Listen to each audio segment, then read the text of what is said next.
అసలు ఆయన మామూలుగా ఇవన్నీ ఆవేశపడతాడనే ఆయన బెంగళూరుకు పంపించి వ్యాపారాలు అప్పగించి అక్కడే ఉండవయ్యా అని చెప్పింది అతను. ఎవరు అతనికి ఆలోచన ఇచ్చారో ఏమో తెలియదు కానీ పార్లమెంట్ మెంబర్ కావాలనుకున్నాడు డైరెక్ట్. వివేకానంద రిజైన్ చేయమన్నారు కదా మధ్యలోనే. రిజైన్ చేయమంటే కనుక వివేకానంద రిజైన్ చేసి కాగితం కూడా ఇచ్చాడు కదా. ఇచ్చిన తర్వాత సోనియా గాంధీ ఒప్పుకోలేదు. ఆమె అదెట్లా మన పార్టీ పరువు పోతుంది, ఏంది వాడిని కొడుకు కోసం ఇతను రిజైన్ చేయించడం ఎందుకంటే రాజశేఖర్కి చెప్పింది. రాజశేఖర్ సీఎంగా ఉన్నప్పుడే జరిగింది. అవును, అదేనండి.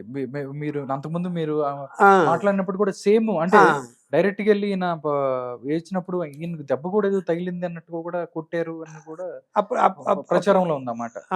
అప్పుడు వివేకానంద రెడ్డి ఇంట్లో గొడవలు అవుతున్నాయని నాకు మళ్ళీ సోనియా గాంధీ వద్దనడం వలన అప్పుడు మళ్ళీ అది స్పీకర్కి ఇవ్వకుండా ఆగిపోయింది.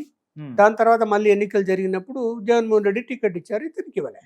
ఇతను ఏం కన్విన్స్ చేసుకున్నానంటే ఎమ్మెల్సీ చేస్తాను, తర్వాత మంత్రి పదవి ఇస్తామని చెప్పి ఎమ్మెల్సీ చేసి మంత్రి పదవి ఇచ్చాడు.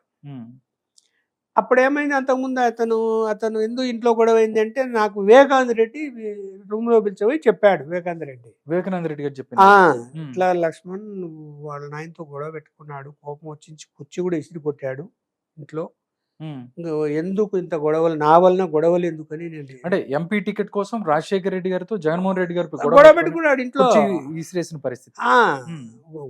అంత ఆవేశపడ్డాడు, కుర్చీ విసిరేసిపోయాడు, ఎత్తాడు పైకి.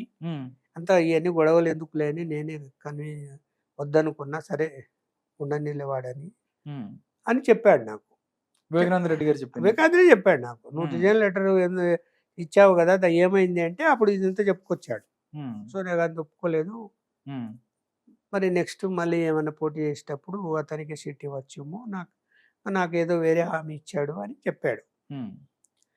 జరిగింది. ఇప్పుడు ఏమంటే ఇప్పుడు ఇంట్లో అంతెందుకు సాక్షి పేపరు పెట్టేటప్పుడు రాజశేఖర్ రెడ్డి నన్ను పిలిపించాడు.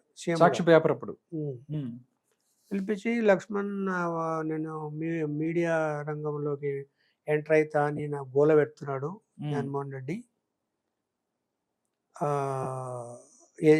వద్దు నువ్వు ఇవన్నీ మనకెందుకు, శుభ్రంగా అడ్వర్టైజ్మెంట్లు ఇస్తే కనుక మంచిగా కవరేజ్ ఇస్తారు కదా, మనకు పేపర్లు పెట్టుకొని మీడియాకంతా శత్రుత్వం ఎందుకు తెచ్చుకోవాలా అని నేను వద్దంటే నా మాట వినటం లేదు, నువ్వేమన్నా పోయి చెప్తావా అన్నాడు. నీ మాట ఏంటి, నేను చెప్తే వింటాడా అంటే, నువ్వు జర్నలిస్ట్గా అందులో సాధక బాధకాలు చెప్తావు కదా, సాధక బాధకాలు ఉంటాయని చెప్తే ఏమైనా వింటాడేమో అంటే నేను చెప్పను అతనికి, లేకపోతే నా మీద కూడా తిరుగుబాటు చేసి నువ్వు కూడా చెప్పడానికంటే నేను అవమానం కాలా, అయితే నన్నే అంటాడు కదా, ఒక్కోసారి నిన్నే లెక్క పెట్టడం నన్నే లెక్క పెడతాడని అంటే, అయితే ఓ పని చేయమయ్యా, సాక్షులు ఏదైనా ఇంపార్టెంట్ పోస్టులు నేను పెట్టిస్తా, ఎప్పటికప్పుడు అన్ని విషయాలు నాకు చెప్తుంటావు కదా నువ్వు నా మనిషిగా అన్నాడు.